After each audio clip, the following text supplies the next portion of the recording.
Barentsburg, a coal mining town in the high Arctic. Here, Russian flags and Soviet-era throwbacks are common, like this bust of Lenin overlooking the harbour. But Barentsburg is not in Russia, it's in Norway. Barentsburg is situated in the Norwegian archipelago of Svalbard, more than 600 kilometres north of Norway's mainland. Because of the island grouping's unusual legal status, people from any nationality can settle here.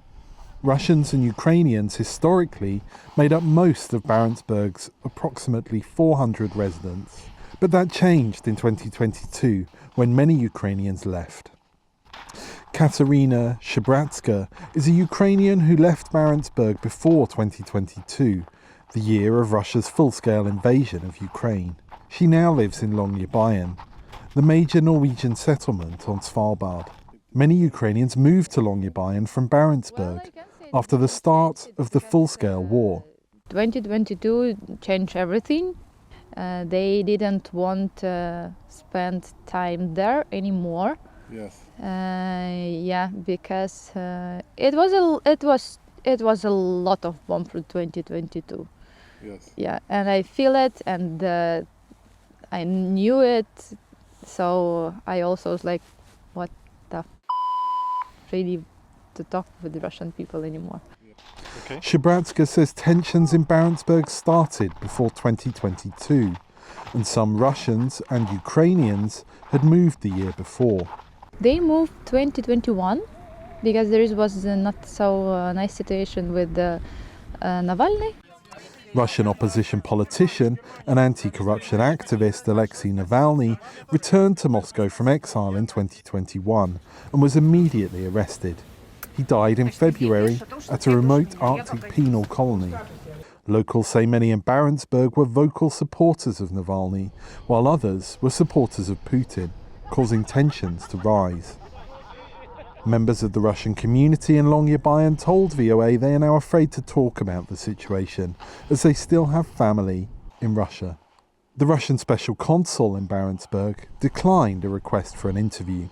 Norwegian locals say relations between the Norwegian and Russian settlements on the island were historically good, even during the Cold War.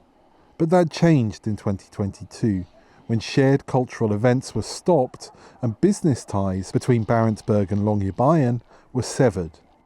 Maybe because during the Cold War it wasn't like a full-scale war with killings all over. Maybe that is part of it. What we see in Europe now is not what we saw through the Cold War, right? This is a full-scale bombing nightmare, which have really affected people here as well.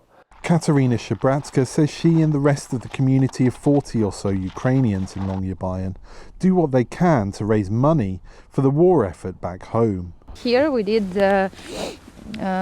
dinners here, we did big concerts here, we did lunches here.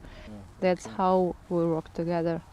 Nearly a century ago, the Svalbard Treaty established Norway's sovereignty over these Arctic islands, made them open for all to live here visa-free, and prohibited military activity.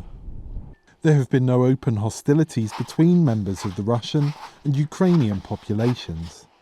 But the war in Ukraine has created tensions, in some ways resembling a Cold War here, and a new Iron Curtain has fallen between two communities that call Svalbard home.